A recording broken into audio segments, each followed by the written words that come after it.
I'll put the Plex on. You saw my beach body, right? Dude, Spring welcome to break. the gun show. Spring break came early this year, baby.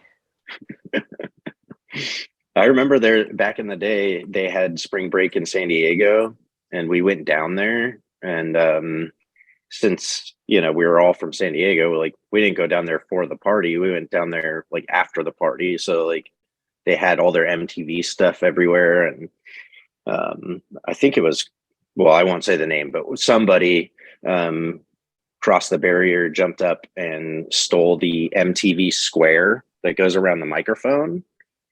You know what I'm talking about? It has like the little square.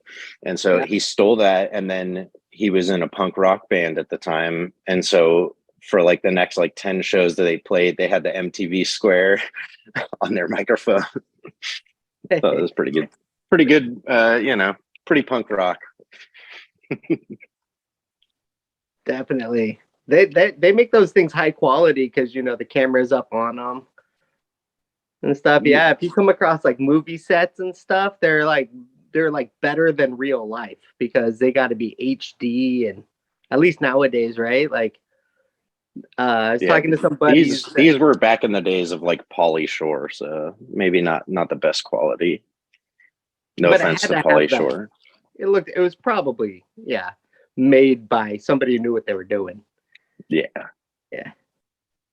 Now I had You were saying somebody. though? Oh no, I had somebody steal some when they were filming Cat in the Hat. They were like all partying, and they ended up wandering through this area, and they saw like a big old like golf ball and like tea and like all these things that were like way larger than life, but they were super well, like thousands of dollars put into each of these, and they were all wasted, and so they picked them all up and brought them back to their house. They were in this fraternity house, and so they was too big to like put inside, so they're all in the backyard. And the next day they saw on the news like Hollywood set gets robbed and everything, and the helicopters Oh, are flying around and stuff, and they're freaking out because they can't hide, and so they had to call them and own up. And they geez. still did something like $12,000 in damage to the props or something just by Whoa. removing them. Right. They have to like transport them all back. That's crazy, man. Jeez. I guess as a kid, I used to like take like street signs and put them on my wall and, dumb stuff like that. But, oh, look at that. Johnny is right side up now. And we're playing Tomb Raider. Resident Evil. Resident Evil. That's what it is. It looked 4. like Lara Croft. Is it 4 remake? Yeah, it's 4 remake. Johnny's got all the new games. Oh, that doesn't look like Lara Croft. Maybe 2023 Lara Croft. That's very progressive of you, Michael. Thank you. 2025 is going to be Gary Croft. Larry Croft. Yeah, Larry Croft. Yeah, exactly. Yeah. Or Harry Croft. I think Harry Croft is something else. That's like one letter away from like Harry Crotch. Well, How many porns would come out? That'd be great. Harry Croft, the Michael Harriman story. But they make fantasy porns of all that stuff, right? Like whatever you're into, you probably find some like Sonic the Hedgehog getting it on with Pikachu. Dude, yesterday we were messing with that AI together, the AI generator. And just imagine if you wanted to put some naughty things in there, like your mind is there is no limit to what you could get into with AI, I'm sure. AI generate some image like that. Yeah, and I'm sure you can do even specific people, like we were doing yesterday. We were doing like what Chuck people Norris. were doing. Chuck Norris, yeah. So we could do like, I'm not going to go into examples. You can imagine what I'm talking about. But yeah. I don't know what you're into, but yeah. Well, that's what I'm saying is that there is no limit at this point. You know, cat girls are that's a known fetish at this point. So it's we're just breaking boundaries all over the place. Like, Dude, I guess it's funny you said that. I was in a restaurant today with my mom and my son for lunch, and this girl came and sat down, and she pulled up a chair. Next to it, they had a booth, and she pulled up a chair for the end, and she had a tail, a big long fox tail that was pinned, it was safety pinned onto the back of her pants, like on the tailbone. So like it was down below the waist a bit, and it was just sticking out like and she's walking around like that, like that was like a fashion something. She put that on, furry pride, dude. and Furries. she couldn't sit in the booth because of the tail, right? She had to like weave it through the chair, right? The chair had the wood beams in the back, and so she was like sticking out the back, and she came and sat down, I and I feel was like like, Aaron wants to chime in on this, but can't because he's got his baby. But he would love to chime in on furries. That's incredible, dude. Yeah, I see all sorts of interesting stuff. We live in California, so you're gonna see the parade that inevitably comes through the cities here. oh yeah. Well, she had like the green hair and everything. Like it was a whole deal. And she went out in public like that. I was like, okay. We saw people dressed like elves the other day. They're probably like 12, 13 years old, but they had the ears on and all the earrings and they did all the makeup. And we were playing at the mall. Mikey, are you sure you weren't just at a Star Trek convention? No, dude, it was legit. I pulled Ray in. I think my dad was there too. He's in his 70s, and so he's like, ugh. But but no, we were at the play place at the mall. There's both ends. They have like little kid play things, and these girls just came in. They were just sitting down and talking to people and say, oh, and like they had a whole backstory and just hardcore role played it in there.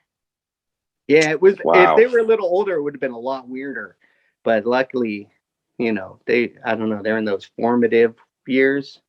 I guess that is kind of Yeah. still weird, but I mean, if you think about it, like when I was in high school, I looked like the guy from the Misfits, right? Like my head was shaved. I just had bangs which were dyed black and hung down in front of my face.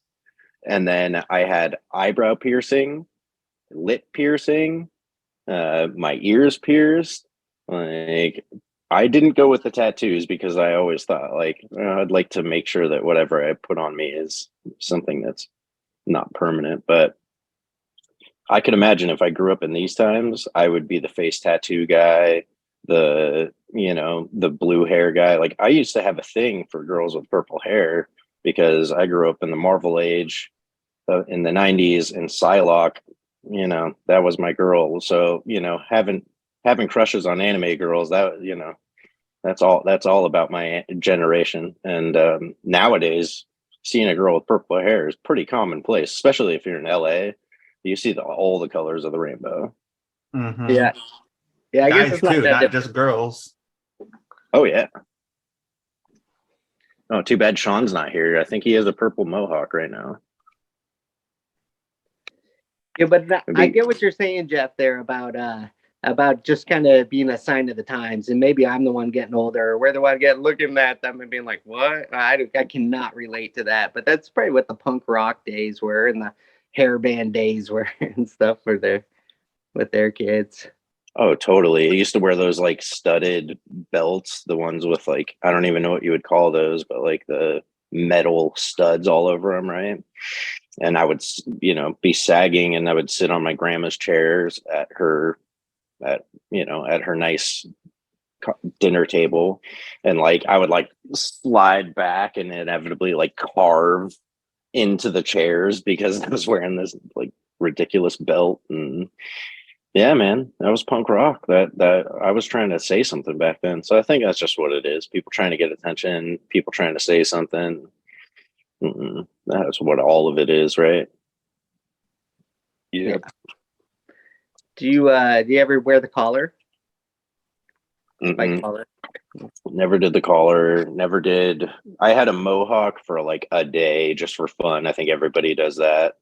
But I did Liberty spikes for a while when I had long hair, and that was fun. You put like egg whites in your hair to keep your hair, like you grow your hair out real long, and then you spike them up like Statue of Liberty.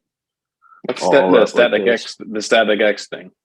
No, Static X was more just straight up. Liberty spikes is more like individual spikes. Like think like the dude from Slipknot that has like the swords coming out of his head. you know? Yeah, or SLC Punk. I think that one of the guy had that. Coolio. Yeah. How you doing, Aaron? Oh, all right. I just settled down a baby. That's why I was muted.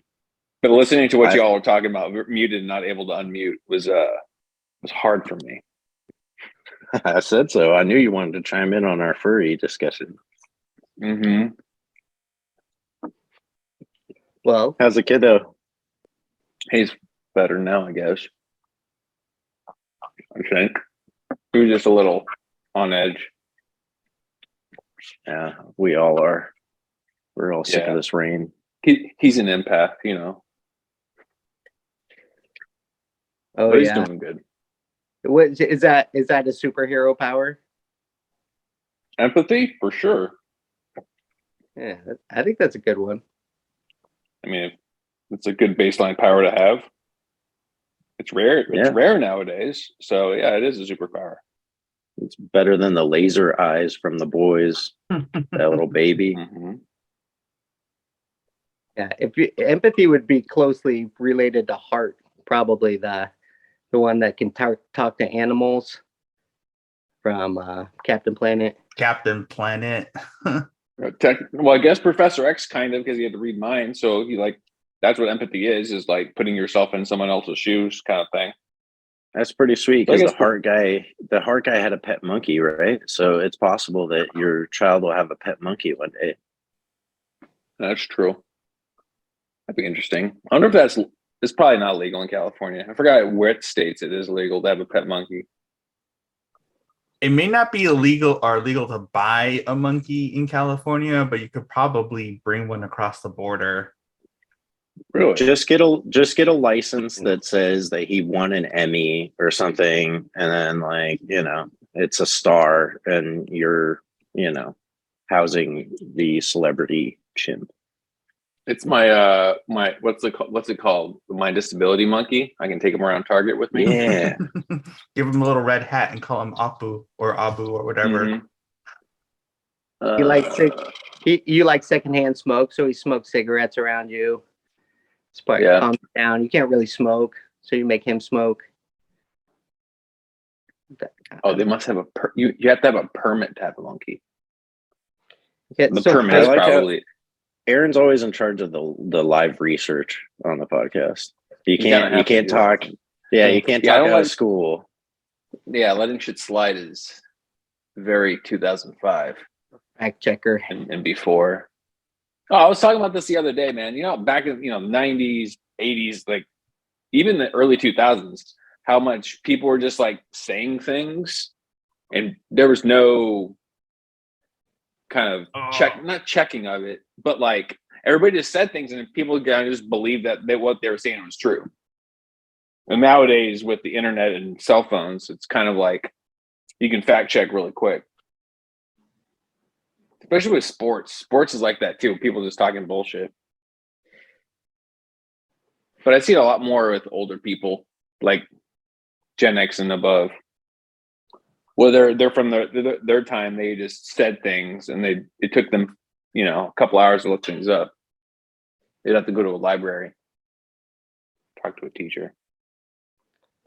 And my dad has a shirt that says, "I don't need Google. I just ask my wife." Yeah, that's cool. He didn't buy that, by the way. I kind of do the same thing, but I do that for spelling for my wife. I ask her how to spell things, and she always knows. I have horrible diction. Your dad's a simp, Mikey? I guess so. Mm-hmm. When you get into your 70s, I think you just worn out that point. How many years? How many years married? 50. Yeah, I'd say you've given up at that point. Yeah, your alpha is kind of gone. Let it go anyway. What do you need it for? Oh, just relax. Be a cool old guy. Yeah, Let it happen. start playing the harmonica. Is that why like those Thinking. brain pills are so popular nowadays? Like nootropics. Oh man, I bet every old person's got a handful of pills they take every day anyway. They gotta throw. That's They could true. throw something like that in, right? Yeah. Yeah, just throw it in the mix. Yeah. What's the worst that could happen? I was hearing stuff like that where it was combating Alzheimer's. Was they got the Alzheimer's disease, like what causes Alzheimer's wrong, and a lot of these like nootropics and there's other stuff like that that have been helping to combat Alzheimer's, which What? didn't address. Like Alzheimer's, they thought was like some sort of like strands in your brain that were getting crisscrossed. Aaron, you can fact check this. I was gonna say What? every podcast, Mikey's laying out some claims. I Dude, grew up in a hospital. My mom was a nurse in an Alzheimer's unit, and every single report that I did growing up as a kid was on Alzheimer's. So Okay. please continue. So what's the I'm interested. Well, what doctors thought caused Alzheimer's was like basically the synapses in your brain start getting like cobwebby, like crisscrossing. They can't access the same memories and things get, kind of messed up in there. And it ends up not being that. Like they ends up being something else, I guess. But through nootropics and a lot of those brain medicines that were coming out that people were using to, offset Alzheimer's, they were able to say that, a lot of the original reasons for that they thought Alzheimer's that causes Alzheimer's or the actually like the physiological part of Alzheimer's, what happens to your brain. I guess not the causes, but what they're looking for in Alzheimer's patients' brains, that's was wrong the whole time. And what episode of InfoWars is this on? You can just keep doing it to me, man. I'm saying, dude, brain stuff. You know what? I bet you here's probably the easiest thing to look up would be the Alzheimer's reason for Alzheimer's incorrect or something found wrong or over what had been believed for 40 years or something was proved wrong, but only because it only happened like recently, I think. Gotcha. I think the tricky thing is nootropics mean something scientifically, right? To what Mikey was talking about, but it's being used as a catch-all term for a lot of those brain pills that are sold on InfoWars, etc. So I think a lot of it's being mixed up, or they're using the term nootropics, but it's just a bunch of, ayahuasca or whatever hormone kind of things, whatever the grifters are selling for brain pills, because everybody wants to be smarter or have a clearer brain, but it's like Mikey said, it's kind of complicated. Like they've been playing whack-a-mole for Alzheimer's for at least 100 years. I think that's what it is that the main thought of science that has recently shifted on how they view what Alzheimer's is in the brain.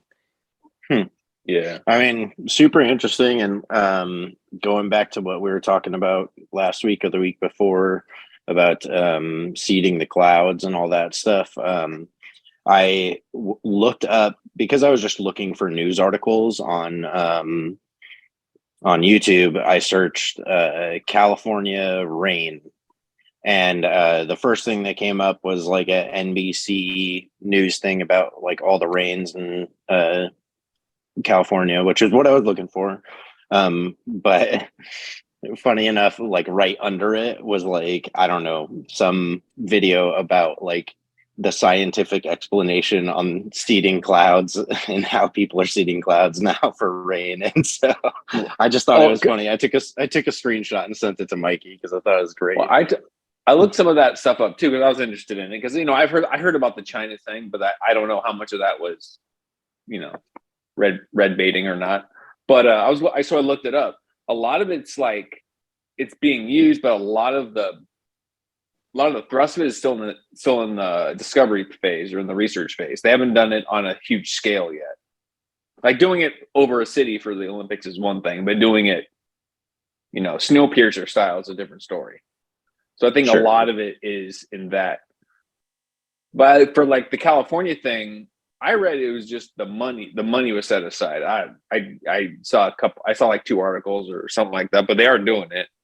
Well, I of course did not look any deeper into that. I just, like I said, I found it like funny that I had just done that search and those were the 2 first videos that popped up. So like I said, I screenshot it and sent it to Mikey.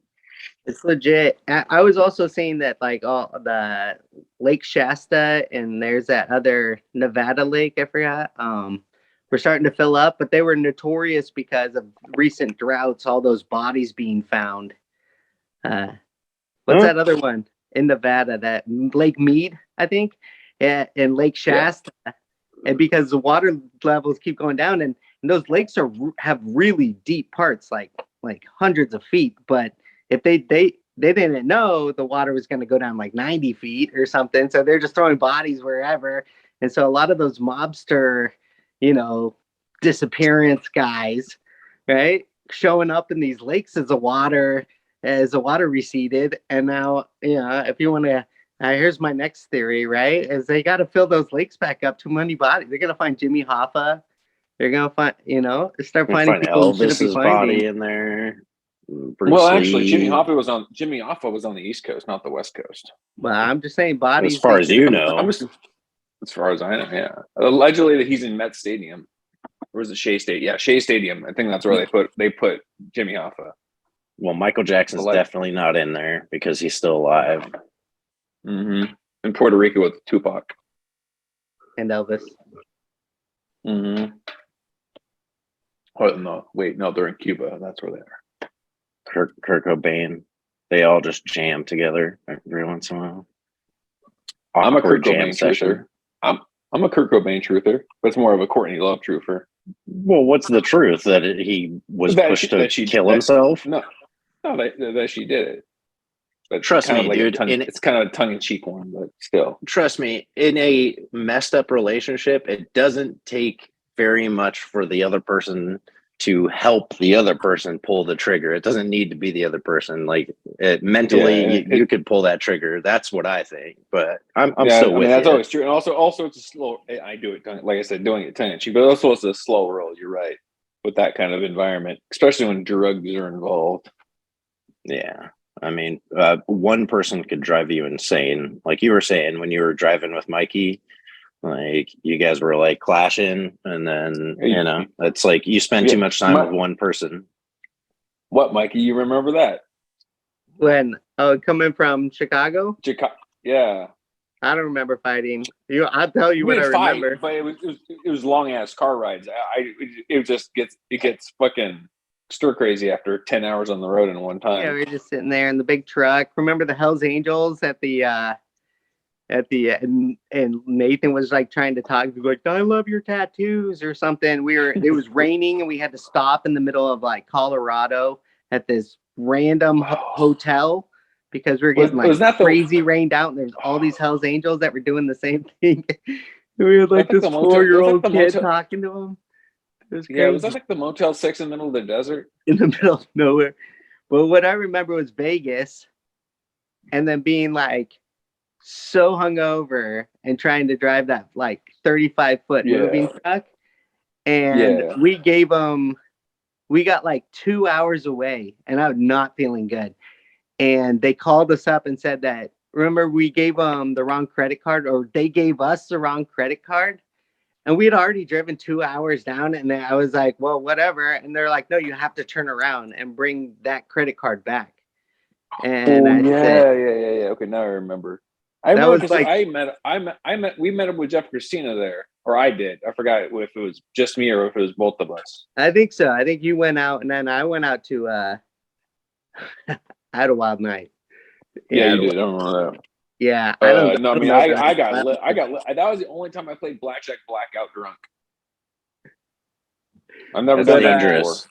But that credit card thing, where we were leaving, and I was like, no state of mind, just wanted to go home, and they made us turn around and add another 4 hours because we're 2 hours there until like onto our trip. No, nah. It was Damn. No, I remember so we were bad. at the I forgot if we were at the border gas station Because or like all the way down at Barstow. But I remember being in the gas station and being pissed about having to turn around. we're right next to home. We're coming from Chicago. It's like we're 3 hours from home, and they're like, no, 4 more hours. Oh, Damn that's you. brutal. It was so I bad was because the gas station guy gave us the wrong credit card back. He ran. Back then you gave the credit card or wherever you gave the credit card, and then you went and pumped the gas, and then you came back, and then they charged it. You just left it and they put it in the slot. okay. In pump 5, and they put it on pump 5, and they ran it. I came back, he ran pump 4 or something and gave me it. And dude, I probably slept half an hour and partied till 6 in the morning. I don't even know. Like, and it was Vegas party, Dang so it was it. crazy. And then we're trying, dude, I wasn't paying attention. He gave me the wrong credit card. We get it. Oh, dude, it was brutal. That was probably the That worst. sucks. No, I don't. That's probably where Aaron and I were fighting the most. And I I don't know, man. Well, That probably was with a bad good morning. reason, definitely. Yeah. I think the Yeah, highest 110 stress situations, right? in the desert, hungover. I got two stories along those lines. One and both of them are Vegas stories, but the first one was I was coming home from Vegas, and I was about an hour into the drive, and like from Vegas to here, it's what, like 3 or 4 hours, depending on how fast you're driving. It's like 7, isn't it? No, it's not 7. Yeah, it's like 4 hours. Yeah, it's like 4. But like if you are a crazy person, sometimes you can get there a lot faster. And so I was going quick and on my way home making great time. And I blew one of my tires, and it was actually because the tire was faulty. You're not allowed to use retreads anymore, but I had retreads on my car for some reason. Like I just got tires put on that put retreads on, and the tread that they had retreaded onto the tire separated from the tire and went out the front of my passenger side headlight. So like the entire front end of my car like exploded essentially. Oh And my gosh. yeah, and I was hauling ass, like, and so when that happened, you could imagine like all the shrapnel coming like everywhere all over the road. And so a lot of people slowed, and I was able to get over it. I think it was only 2 lanes, but I was in the fast lane, but I was able to get over safely. And long story short, we ended up having to limp all the way home on that. Like we went and got a tire replaced, but the front end was still jacked. And so our max speed was like 15-20 miles per hour, and the car was vibrating like crazy.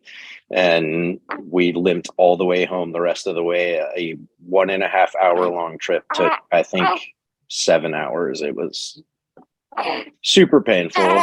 What's up, Felix? What up, He-Man? And then my other quick story about a horrible trip was I was on my way out to Vegas with my wife, and we were in her black SUV, and the AC went out, and it was in the middle of the summer because that's when we go out there for our vacations. And we were around Baker. So if you know the area, like that's one of the hottest places in that desert. And the AC went out, and we drove the rest of the way to Vegas with no AC. It was brutal. Anytime you rolled down the window, it felt like you were turning on like the heat, but we also couldn't have the windows down because Christina was on the phone trying to get us taken care of as soon as we got into town. get the AC fixed. And oh man, it was just it was very hot, as you can imagine. Yeah, man, the desert kills. It doesn't only get really hot, it gets like crazy cold, like the temperature shift. Right. We've been to Joshua Tree out there. I'm sure Aaron's been part of our extravaganza, but we've been out there and just party so hard, and or go out to a hot springs in the desert or something, and it gets so cold outside you can't even get out of the hot spring. Yeah, and then that's a crazy situation. Yeah. No, I know what you mean as far as like at least like being in the hot tub and it being so cold that like you don't want to get out of the hot tub.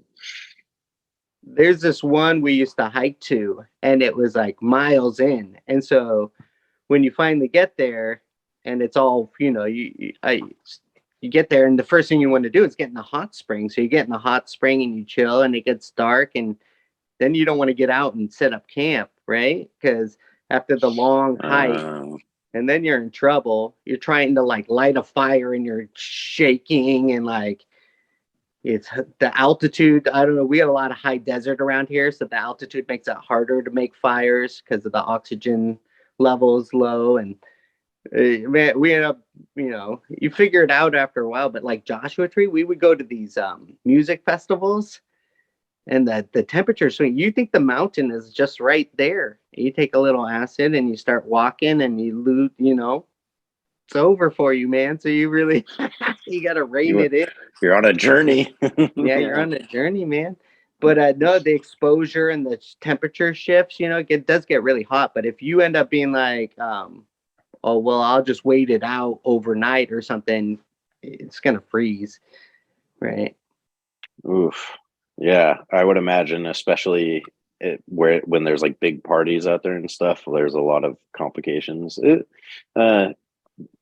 Going back to Sean, he's like a what does he call himself? A burner? Burner. Yeah, he goes to Burning Man all the time. And have you guys been? I think Mikey, you said you've been before, right? Or no? Not Burning Man. That's Joshua. Like northern. That's like Northern Cali, right? No. I mean, I've been to I've been to Palm Springs the last couple summers. It's exactly what Mike was talking about. Like, but it's just super dry in that 107 or whatever. It's like night and day. It's literally just like shade, not shade, is like such a dynamic range. Yeah. But I think that's over by Coachella Valley. So it's like vaguely near Joshua Tree, I think. Maybe like an hour, maybe like 45 minutes away. But yeah, Palm Desert, I think, is not high desert. I think that's low desert, if I remember correctly. It's a lot more. I think you're right. It's just a drier heat. People, I don't understand how people can live there, but some people love that. Yeah, I've been out to Lake Borrego Springs, and it's just miserable in the summer if you're not in like a body of water. And so I can't even imagine. And just even, I think we talked about this recently too, but like living in San Diego, the amount of rain that has happened, it's just crazy. And I know we're spoiled and we get the nice weather all the time, but understand that if you're not from California, like we pay a premium for this weather. Like that's why we pay so much money to live here, is to get that nice weather. So I think that's why people throw such a big fit when we do have bad weather. And then when it lasts for so long, it's like, of course we needed the rain, but man, it's really taken its toll now. I think on everybody's just psyche. Everybody's walking around pissed off. Yeah, it's no fun.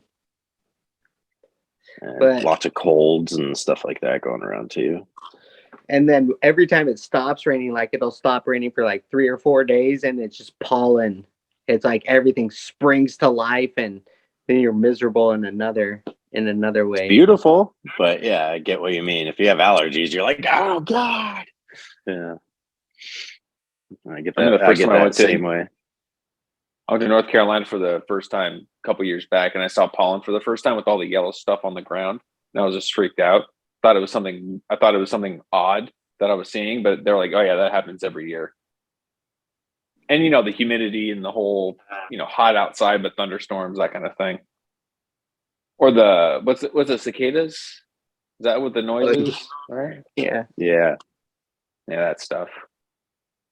We don't get that bad here. Man, I was in Nashville though. Holy moly. I was like, what is that noise? Like, it was so loud. I had to like seek out and ask somebody what it was. And then eventually somebody was like, oh yeah, it's the little bugs. It's like, oh my gosh, because they get really loud, and the way that they ramp up over time, it's like a slow build. You'll start hearing it, and then it just builds and builds and builds and builds and builds, and you're like, what is happening right now? Like, you feel like something bad is about to happen when they just all like start making that noise at the same time.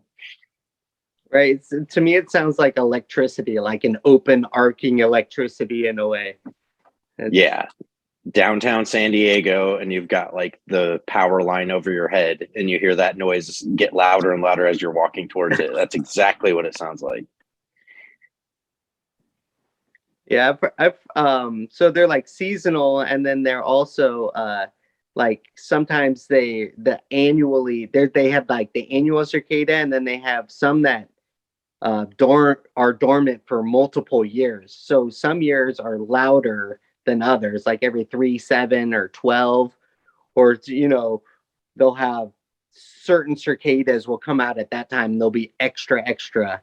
So yeah, so it gets crazy. They look like grasshoppers or something, right? Like essentially. I think closer to like a cockroach, like yeah, the roundish oval. Yeah. Really? Yeah, rather than long, but they fly and stuff. Yeah, they do fly. I know that. They have big ass wings, I'll tell you that much. Yeah. Yeah. I think they're I know more somebody beetle. who has a tattoo of one. Mhm. Like A cicada tattoo. yeah. Aaron's sharing a file in the meeting. I'm downloading it. Oh, it's a cicada. There we go. Yeah, there you go. Mike, you just went. Did I win? Yeah, you just twisted. Don't fall over, dude. You're falling. I'm getting twisted, bro. Sit on your wall. There you go. Now you guys are all long and I'm tall. Do I look thinner? Yeah, that's a good color on you. Yeah. Yeah. What I'm talking about. I put on a new shirt just for this. I had to go back to the last podcast and make sure I wasn't wearing the same shirt in the last podcast. Oh, were you? I was wearing a shirt earlier today that I remembered I wore 2 weeks ago, I think. No, it was like the first one we did. The one where I was watching the game. I was wearing the same shirt, so I was like, I don't want to do that. It's like showing up at the same as whatever the other person is wearing at the party. So awkward. South Park episode where everybody wears the Chewie outfit.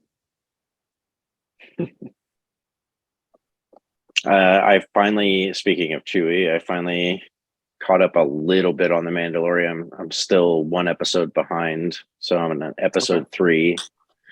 And still highly disappointed, unfortunately. So hopefully 4, I've seen some trending stuff, so hopefully 4, redeems. But yeah, what I said before about, I was talking to my other friends about it about like the 4. I was like, I'm interested in where it's going now, whether it's good, bad, whatever. That's up to whatever person. But I'm kind of wondering. Actually, it's not more interested. I'm wondering of where they're going. And I gotta say, like the bun to episode 3, the beginning and the end, the part with the characters that are actually the show is about. I was like, that was interesting to me, but like I was so bored through that whole episode. It felt very reminiscent of the Last of Us episode where we move away from the characters. Like, that was a good episode though. Like I said, My- I'm I talking about I'm talking about The Last of Us. That episode that you're talking about was a Oh good yeah, episode. it was a great episode. It's just like I said. Yeah, I would say that episode was way better than the episode of Well, Mandalorian. this is not a spoiler by any stretch of the imagination, especially not about Mandalorian. But the Mandalorian episode 3, where they were at Coruscant for 20 minutes or whatever it was, Mm-hmm. they had the same vibe, not the same vibe. It had the same kind of structure as Andor, because Andor has a lot of that ground level stuff and a lot of talking, not a lot of stuff. That there's a lot of that, but Andor still had a little bit more movement because that was the whole point. I think it felt weird because it's not what the Mandalorian is. Yeah, the Mandalorian's not known for vignettes or whatever. Like we have jumped away, but like, and if you think about like Boba Fett, like the best episode, if you ask me, of Boba Fett is the Mandalorian episode. So it's not like it's unheard of, but it's kind of like I said. I just want to see some more Mandalorian storyline of him. I want to watch that Western that they had in that first season, and I just wanted to go back to smaller stories of him kicking ass in a small little town, village, whatever. No, they got cartoon characters they got to fit in. Yeah, you're right. Yeah, it's Filoniism. Mm-hmm. Yeah, my biggest issue with this season, The Mandalorian, is like they set him up for like this quest of redemption, like at the end of the book of Boba Fett, and then they resolve his quest in the second episode, and now it's like, okay, there's no like forward momentum now because like what we thought was going to happen is already resolved, and they haven't set up like a new, I guess, scenario. It's just like the show is kind of spinning its wheels at the moment. Yeah, it does. And while the feel content like is still good, right? Like, you still get feels a lot like of they good had a plan character before. moments and everything like that, but it's like it's not going anywhere. Right. Yeah, that's my favorite thing about shows is when they have an overarching plan, like a from point A to point B idea for the entire show before they go into it. Well, it's like I said the other week about the Star Wars celebration that I was at last year. Like the show is playing to the rafters, so to use a term. Like whatever they're doing is popular and people like it. It's just people watch things for different reasons, and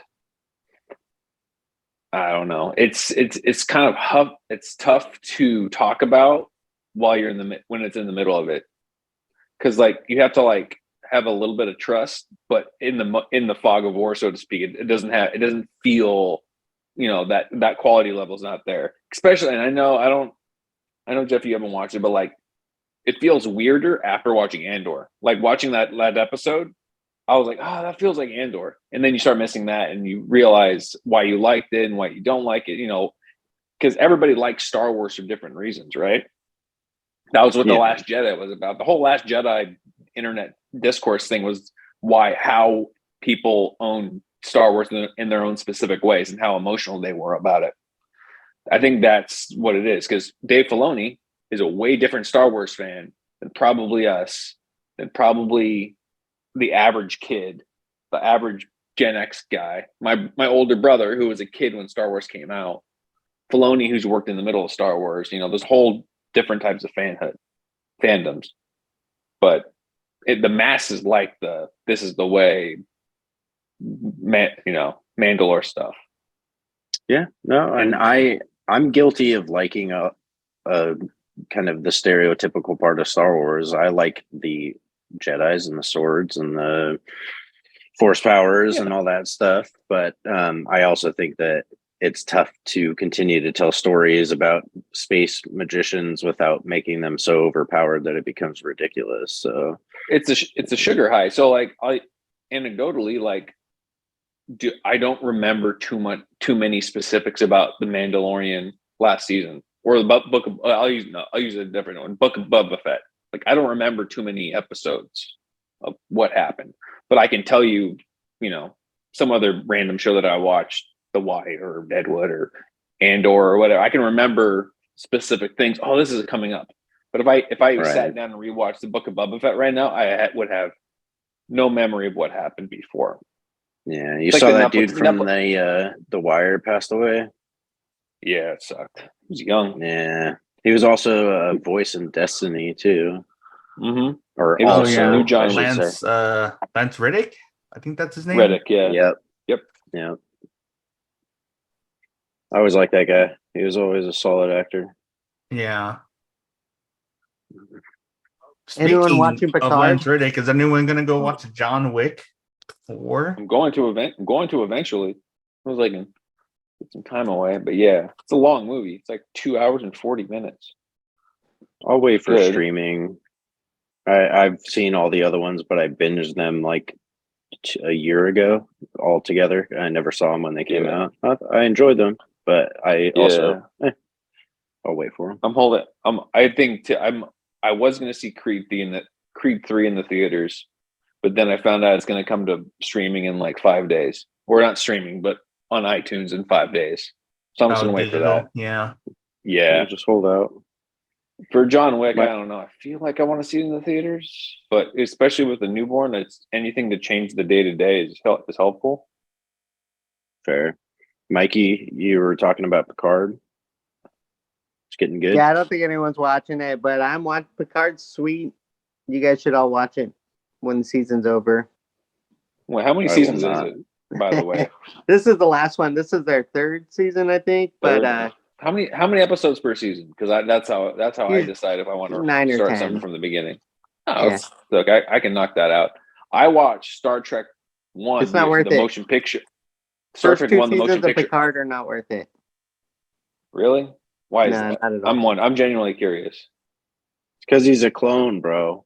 We've established this. Watch the podcast. They basically it's all about like cybergenics and stuff in the first, and then the second one is about, it's super disjointed and like over the top. It's overproduced. First season is way overproduced. Second season is preachy and overproduced, and then the third one is they like actually got Star Trek fans. It feels like they got real Star Trek fans in there to write it, just like they. So wait, because I've heard the Star Trek Discovery discourse before. So what about Picard is preachy? I'm just genuinely curious because I know that what Star I've Trek has always heard. been. What I've heard, and Mikey, you can confirm this, is that season 1 and 2 are pure fucking hubris. Yeah, but what is that like? But what specifically? I'm just I don't know, because Star Trek has always been a little disjointed in general with their messaging, so to speak. I don't know. Especially with like Deep Space Nine, Enterprise, Voyager. They're all different in their own different ways. They're all their own different voices. So I was like, what about the new Paramount ones? Or is hubris or preachy or anything like that? I feel like it talks to itself. Star Trek, praising Star Trek, more Trek. What is it? What's the word? Trek babble? No, wait. What's the word for that? Where they talk Trek stuff? Like Babylon 5? No, within their own language, there's a word for it. It's called like, jargon. It's Trek jargon, but there's a word. There's anyway. The way to say is it just nostalgia? Is it just Easter eggs and nostalgia just over and over and over again? No, so like if you were to take Star Trek speech, right, and technology and only stay within that realm, we're talking about cybernetics and data's technology and how we use this and how hologram technology, and you're only talking about Star Trek within the Star Trek universe. So nerdy, it becomes basically like masturbation, where they're saying stuff just to say something a Trekkie would be like, oh, that was, but nobody else from the outside could come in at that level and really enjoy it the way that maybe like it was way too nerdy. It was way too, just overdone. Like that's what I would say. When you say hubris, if they mention Tanagra, their shit can't stink type deal, and they're just gonna go with it. This is my homework. I'm gonna watch. I'm actually intrigued now because Watch it. Watch the I'm gonna first watch season all. of it, I'm and gonna you'll watch be all. like, I'm gonna "What?" watch all three of them. I'm gonna watch all three of them. So I think I told Jeff about this when science fiction stuff like pisses people off, especially on the internet. I genuinely want to watch it even more. Like The Last Jedi is my favorite Star Wars, or top two. Then you Star should Wars. watch Discovery. Discovery is as polarizing as Star Trek could possibly be. The first, at least the first 3 seasons. Hey, Absolutely.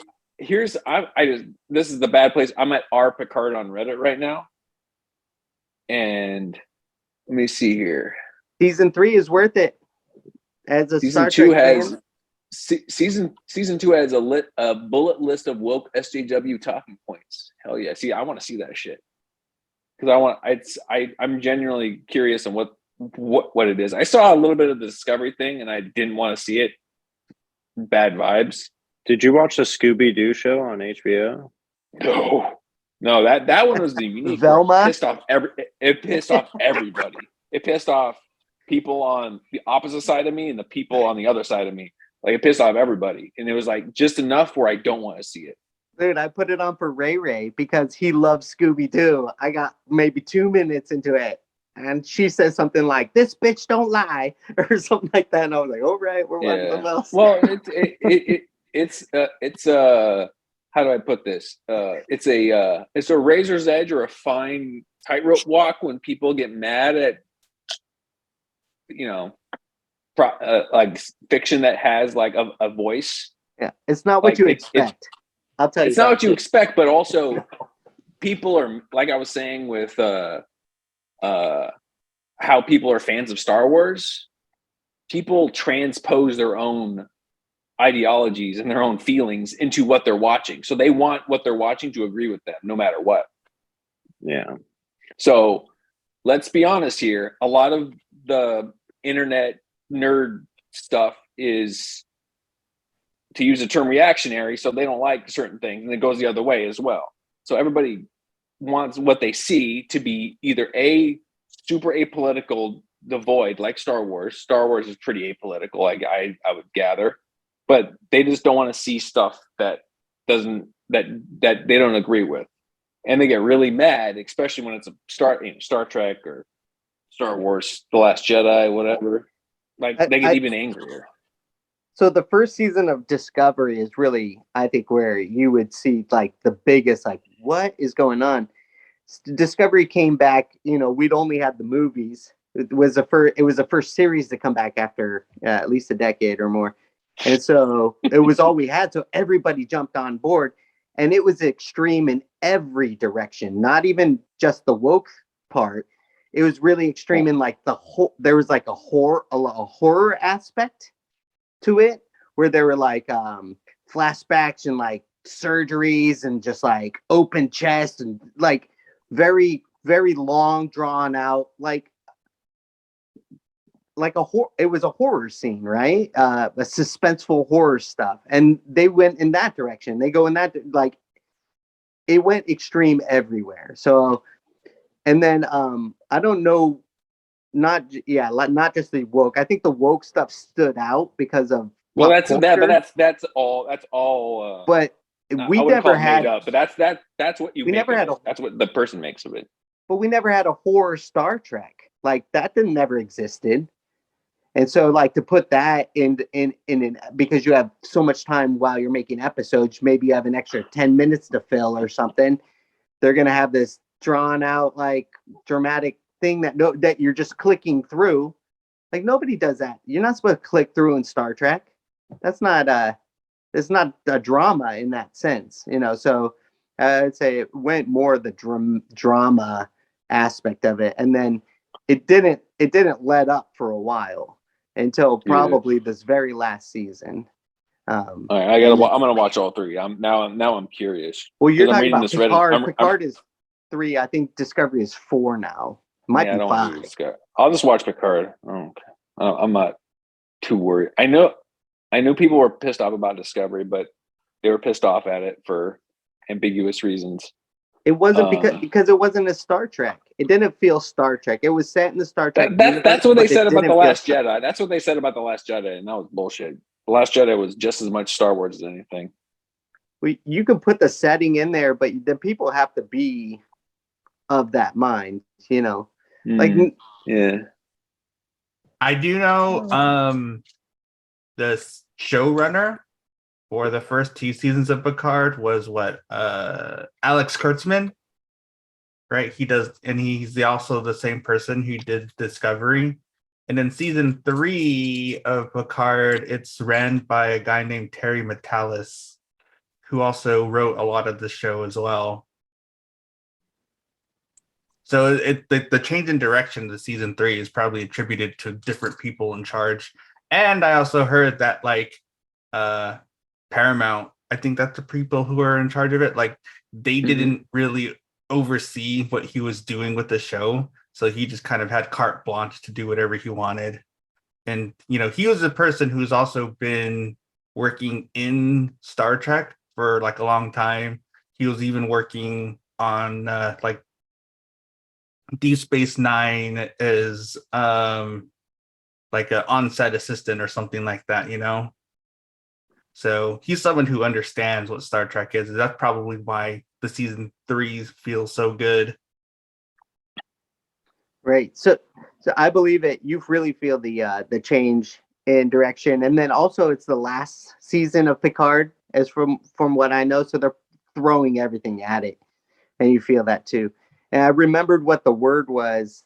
To talk about Star Trek stuff or lingo, it's called Treknobabble, and it's basically So there'll be in a lot of scripts, they'll be like just insert. The writer will have a person or there'll be a specific writer just to put that to write. I don't know the put the modulating frequency on the life support bandwidth.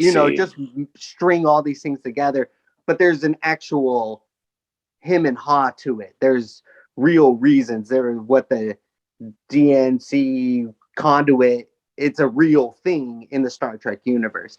Or, so he knows all of that. And so the writers will kind of come up with the storyline. And then when it comes into a part where there's some techno babble in there, they just send it off to that guy. And then he fills in the gaps and the story goes on. The Kevin Feige. Schmushdecker. All right. Yeah, it's just one of those $1 million words, guys. And that's what Picard felt like in the first, for sure in the first season, but in the first 2 seasons, it's all Treknobabble. Are you saying that's good? Have to, I don't know. I fell asleep for the last 20 minutes, but are you saying that Treknobabble is a good thing or a bad thing? It is in moderation if it doesn't take away from the story, right? I see. Okay. Yeah. Who does a really good job of it is the new Strange New Worlds. That Star Trek series does a good job weaving the babble in the storyline. Which is funny because Strange New Worlds is also ran by Alex Kurtzman. Is there is there a really dark Star Trek where they explore planets that have really messed up situations? Did Deep Space Nine do that? Yeah, Deep Space Nine does that a lot. And but what was it called? Discovery, because they get launched into a whole nother quadrant, and so it's a whole different. Every episode is a different, culture, different people, and so yeah, there's some fucked up shit for sure. I like cool sci-fi stuff that fits into that, and I know that a lot of, at least a good amount of Star Trek is you can pick up an episode and drop it, and not have to worry about the overarching story. Yeah, when are you going to start watching those episodes, Jeff? Never. I'll just keep watching Red Letter Media, and they'll update me on what's going on. That way I can be able to talk to you. Yeah, I mean, even Red Letter Media is we like this. Yep. Trust me, they've been trying to get me to watch that kind of garbage for many years, and it's not my type of garbage. I might be at season 2 by next week, Mikey. Depends. I got nothing else to we'll do. talk it up. Yeah. Jen, I'm curious what's going on here. I tried to watch that one show you sent me, Jeff. I think you should leave. Yeah. Yeah, I didn't get through the second sketch. I knew it. I knew he wouldn't like it. Couldn't stand the heat in the kitchen, Mikey. I told him I was like, check out the show, but you are not gonna like it. And he's like, oh, Dude, okay. That show's, I love that fucking show. Yeah, I can see how it can be a tough watch. You do. That's why I tried to warn you that you weren't gonna like it. Well, it's like Tim and Eric. Like, it's out there. It's Razor's Edge, not Razor's Edge, but like it's either you will love it or hate it. There's no middle ground. You can't casually watch it. What was the sketch? Yeah, what was the sketch, Mikey? I know the girls sitting at the table talking about they're texting and they're like, oh, or like posting on social media, like, I'm sitting with my bitches, we look stupid, or whatever. And that one girl doesn't get it, and she's like, these fat hoes sucking down pig schlongs or whatever. And like she posts that on media, and they're like, no, you don't get it. We're making fun of ourselves to talk good about ourselves so people don't think we're narcissistic. Sure. But it just kept going, you know. And like, I don't know. That was probably the third sketch in the episode. It just kept going is a lot of the premise of that. You know, I think you should leave type deal. Yeah, it makes sense. Yeah. Yeah. But I find some parallels with like Whitest Kids You Know, and what is the other one that I love so much? The Canadian one, Kids in the Hall. Kids in the Hall. That's so old. I love strange sketch comedy so much, and you know, one day I would like to do some of those sketches. The Ben Stiller show. You know, I need to go back and rewatch it. I watched some of it, but I wasn't a huge fan of a lot of that cast. So this is our number one contributor to the channel right now. I've just been posting shorts of her recently, and she's killing it. She's, you know, we're getting everybody subscribers. Loves animals. Yep, everybody loves Chuchini. Spider Pug. Yeah, I just started watching a show on Netflix. I think it's called like Night Watch or like Night Agent or something like that. Kind of like a Tom Clancy-esque spy, like not really spy thriller, but government thriller kind of deal. Okay, but I've only seen 2 episodes, and it's pretty good so far. I really have fallen off of watching a lot of stuff recently. Just been playing games. Succession's coming back tonight. Which is good. Yeah, everybody's talking about this. I wrote this down. Is it a comedy on HBO? Comedy is comedy. It's like drama, dark comedy. You call it. Yeah, you can call it a dark comedy. Sure. Okay. I looked it up as said comedy. So. Yeah, I mean it's funny as hell. It's funnier than most comedies, for sure.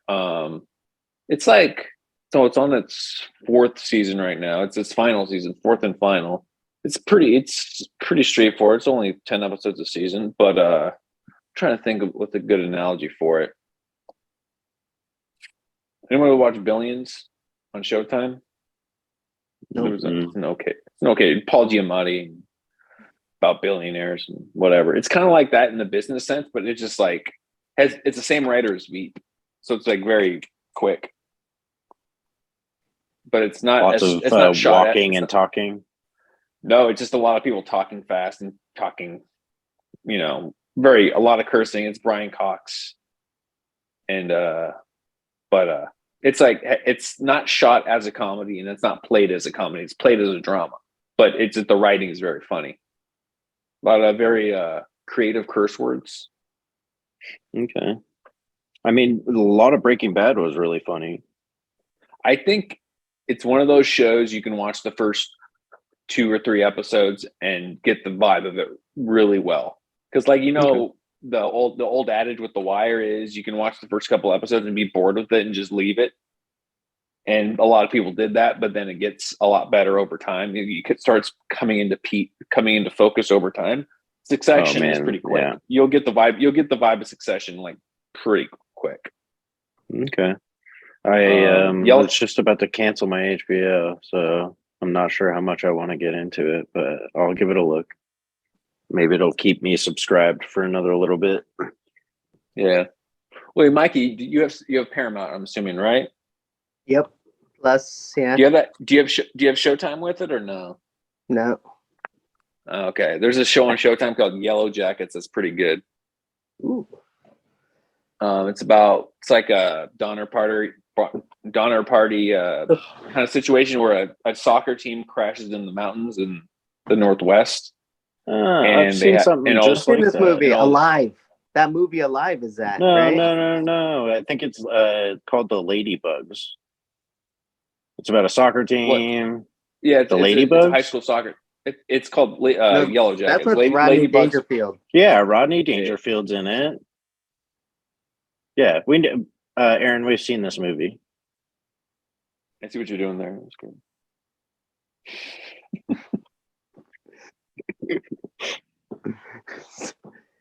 No, isn't there a movie though where there's a soccer team? Well, there's the Chilean. They eat each other.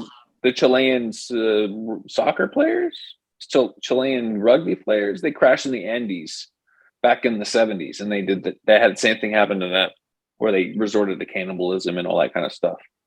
And then they start like a bobsled team. Mm-hmm. And then they win the gold medal. Anyways, the show is good. It's about gymnastics. Yep. It's Bring It On, actually. Nadia Comaneci.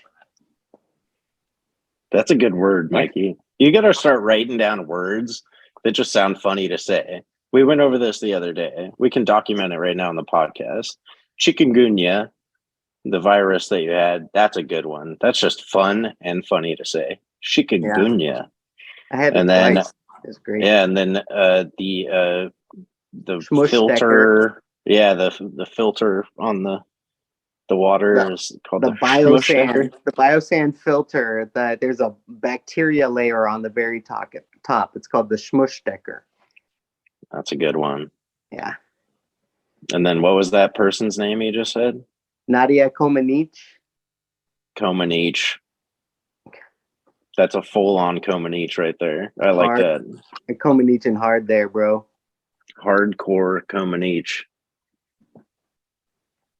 If I could Comaneci right now, I totally would.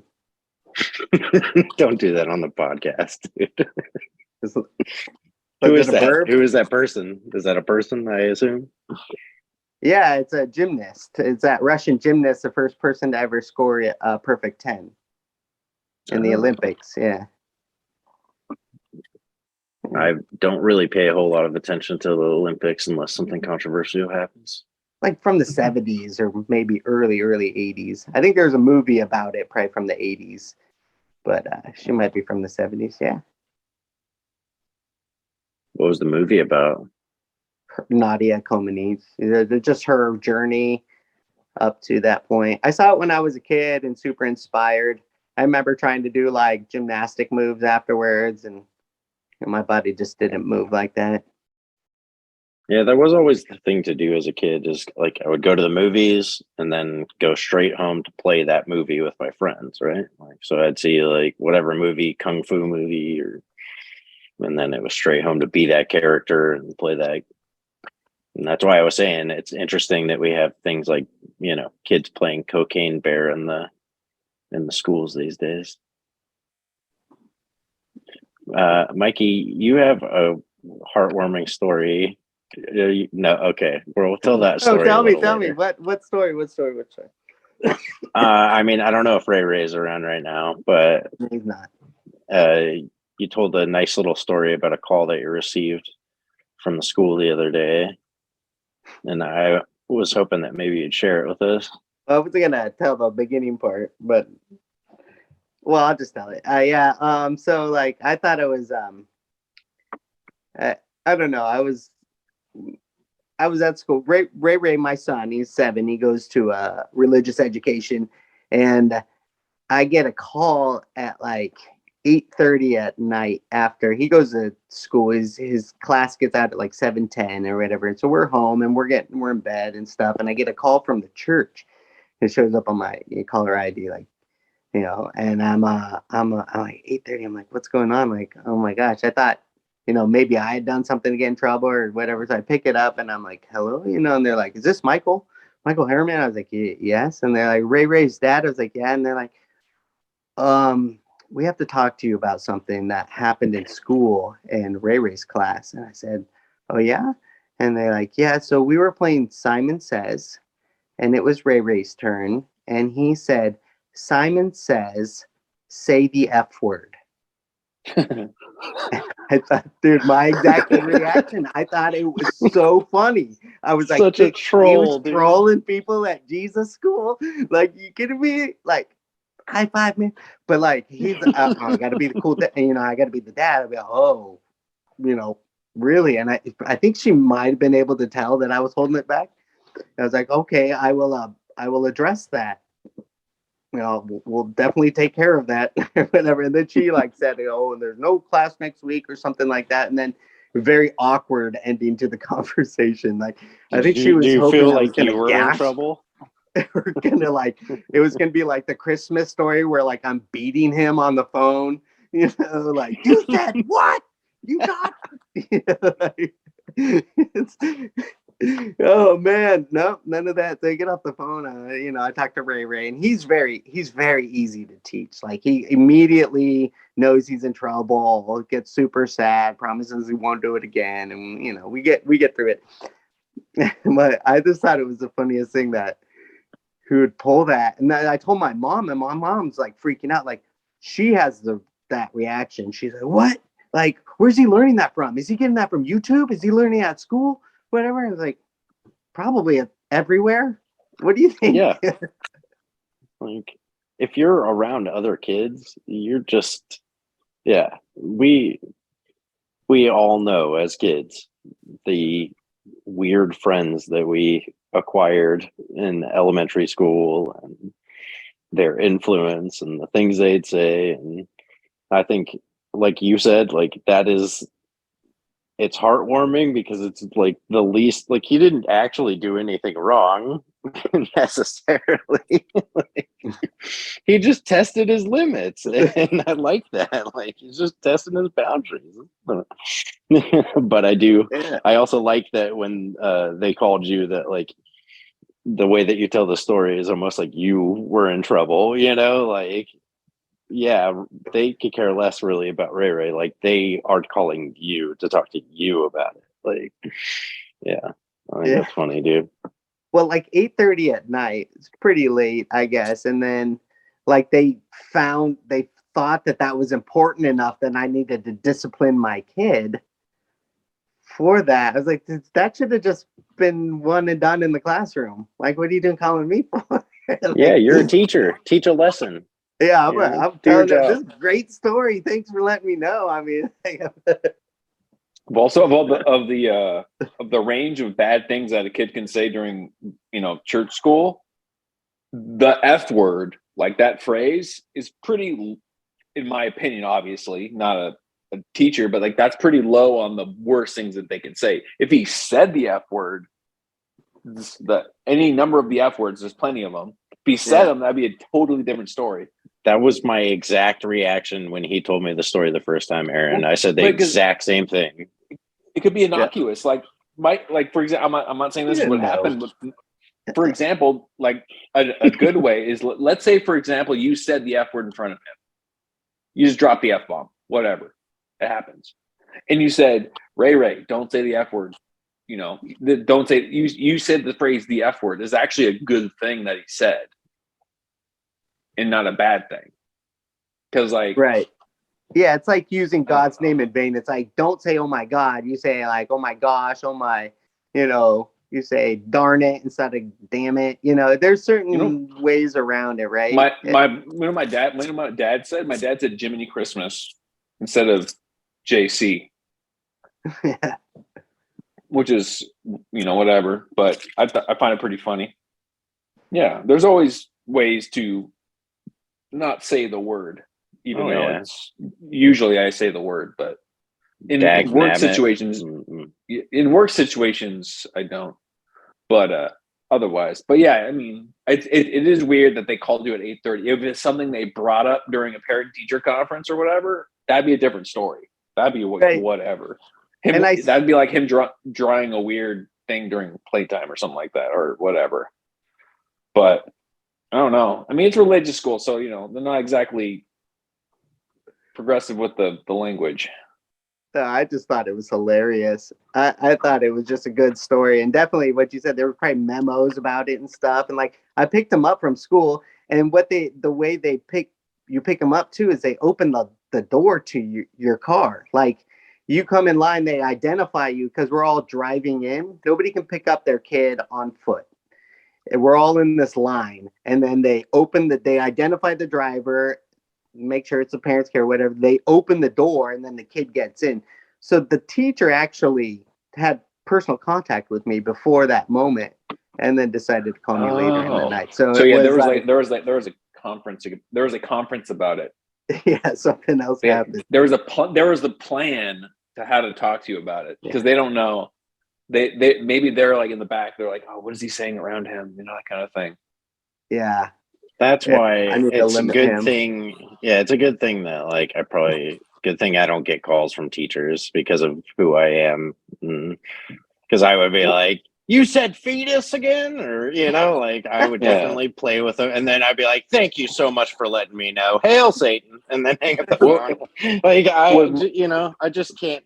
I've got a story about, how like Mormons will come to your door and, one day I was in here and I had just sparked a joint and I turned on some music and I listened to some pretty aggressive stuff. I don't know what it was. More than likely it was In Flames. So like some, melodic death metal. So I'm in here vibing, listening to my music, and the front door is cracked open, but the screen door is closed. And then I hear a knock at the screen door, which sets off the pug. The pug starts barking and going crazy. The music's obviously like, and I have it up loud because I'm smoking. I don't really usually smoke joints, so the house is filled with smoke. So I go to the door and I'm not shy. So I just open the door right away and I pick up the pug and she's still barking. And I'm like, oh, hi. And there's, two Mormons dressed real nice with like their pamphlets in their hands. And they're like, hi. And I was like, I think you might have the wrong house. And they're like, yeah, we think so. Like they actually said they thought that they had the wrong house too. And we both laughed and then we said goodbye and have a nice day. And like, they were totally civil, but like they were like they agreed. They're like, yeah, you know what? Like, not the right place. That's great. You're lucky it worked out. Interesting impression on people, I guess. That's great. I haven't seen them around too much. I saw a gaggle of them at Costco the other day. COVID probably slowed them down. Gaggle. Yeah, that's true. Gaggle. Is that what you call? What do you call a group of Mormons? I think Mormons? That's right. Yeah. I don't think they like being called. Do they like being called Mormons? Latter-day Saints? Oh, I think that's the name of the church. The Church of Latter-day Saints. I think Mormons works. LDS. What is it? Oh, they're missionaries, right? They're on a mission. Those are. Is that right? Yeah, they're. I think they're called elders or something. Whoa! But they're also young. Brothers, sisters. I don't know. I don't know. I went to church. I went to Mormon church one time. I dated a Mormon for my senior year in high school into freshman into college. She went to BYU. She was really Mormon. And yeah. I went up and visited her a couple times. Yeah, but I'm Catholic, and so that's just like that just wasn't going to work out theologically. But I went to her church one time. She came to mine, and theirs is like 3 hours long, but it's all broken up. It's like an hour of this service, an hour of Bible study, and an hour of, whatever the next thing is. So even though it's long, it doesn't, I would say regular church Christian services about an hour is standard. in America, at least. I think other countries, at least Haiti, I know is like 3 hours. Mass was 3 hours. It was, and that was just sitting on your butt. That wasn't like the Mormon church. That was 3 hours sitting in the same spot listening to a guy preach. Wait. 2 I gotta hours. call this out. Hold on. Did you say a Catholic church where you sit on your butt? Because I don't mean to be judgy, but I've never been to a Catholic church where there wasn't a fucking workout through the whole goddamn thing. Stand Well, if up, it's sing the 1 song, hour, get it's a on your workout. knees, just sit down, stand up, get on your knees. But there's no clapping. And yeah, you got to clap, and you have Those to are do something. Christian churches where you like dance and sing and get in the aisles, and Right. that's what I always knew. So in the hour mass, yeah, it's just everything's like it's back to back like that. But especially if there's no music, then you're just like yeah, all day. But if it's 3 hours long, usually most of it is the preacher preaching. So I would say you sit there for at least 2.5 of those hours, or 2 hours of that. You're just sitting there listening to the guy talk. And if it's in a different language, that gets you start wandering off real quick. Yeah, I've seen some good ones. I've been a few times with some friends. I've definitely been to Mormon functions as well because I grew up with a friend that was Mormon. If I remember correctly, because I've been in church in forever, even though I'm technically Catholic. If I remember, it's like very rooted in tradition. Like they've fine-tuned it over 2,000 years, and like whenever they have just someone talking, like not reading a verse or doing the stand sit stuff, like if I'm like the priest has like a tight 15 to like talk about something. Like it's very like measured in everything. So that's why it's like you can literally set your watch to these sermons. Well, not sermons. I don't know what the right term is. Yeah, there's a digital clock in the back of our church that's like only visible to the priest, and like because I play conga drum in our choir, and so it's like so much fun actually. But because we're facing the congregation, there's like this digital clock back there, and it's in red. The big old red numbers, and it's exactly that. Everything it's by the book. Everything's got a real timing to it. So if something goes long, like you as a musician, we've had priests cut us off. Like we just go into the next verse or something, and then he's just not having it. Maybe he's having a bad day or something, but maybe he wants to be on the time schedule. But it's like live theater in a way as a musician in that, because you're playing off of what's going on in the verbal cues, and then the timing of your song and how many verses you can do. Like imagine this communion is like people coming up and getting the Eucharist, whatever. That's not a set amount of time. If there could be more people in the congregation or less, so you're always watching it, and if you're going to add a verse onto the song or whatever, so it's like live theater in a way, but you have to. The timing is really, really important. And you want to some keep of it these under religious that hour. songs. Yeah, some of these religious songs have like 30 verses. It seems like it's like, man, just keep going here. Like, where's the chorus? Like, what's going on? Yeah, it is, especially like the older ones where there is no verse chorus, verse chorus, verse chorus, bridge, verse chorus. Is not like that. A lot of the modern ones have that structure. Well, guys, it's been real, but I think we got to call it. I got to go bag up my whole house because we're getting gassed for termites. So it's going to be fun. I got to go move out all my stuff for like 3 days just to move right back in. So you got to bag it up. Bag it up, double bag it. Wrap it up. Yeah, I gotta throw a bunch of stuff away too, which sucks. I'm bummed about that, but did Mikey leave? Yep. Oh. I told him to wrap it up. I was like, "Get out of here, dude." No, right. Mikey's gonna say the catchphrase, and then we're gonna wrap it up for the day. Thank you guys for coming, though, hanging out. Yeah, you're welcome. Yeah, even though all I do was just doing is sitting here playing Resident Evil, which I would normally just be doing. Yeah, like It'll be funny if I go to like edit the podcast and it's instead of like us talking, it's just the audio from the game. I'm like, oh, I don't even think there's audio. no, I don't think there is. Yeah. All right, Michael, take us out. No, Oh, maybe he did left. leave. He left the Zoom, man. It says there's 4 participants.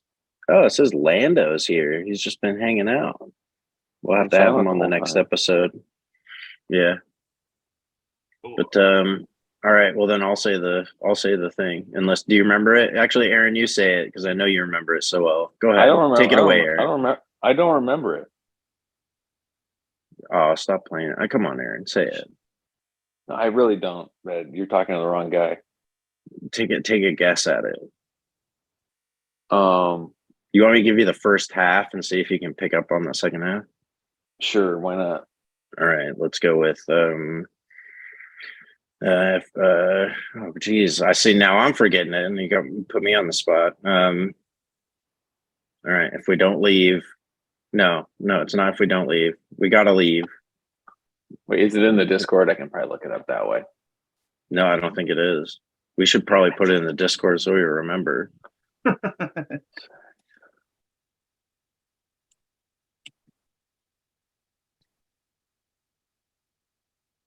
Ew. All right. Well, this is just as good as us saying the outro. Yeah. Well, I mean, it's Mikey's fault because he always says it and then he just left. So I'll just it's the air of mystery. Here's what I'm gonna do is I'm gonna text Mikey and make him record a video of him saying it, and then I'm gonna edit it in here, and it's gonna be flawless. Like you guys will never know that I edited it. Oh, okay. Just have him phone in. All right. All right. Well, you guys have a good rest of your day. Later. All right. Have a good one. Hey, we gotta go. Because if we don't go, we can't come back. Give me 5. Give me 5. Hey. Give me 5.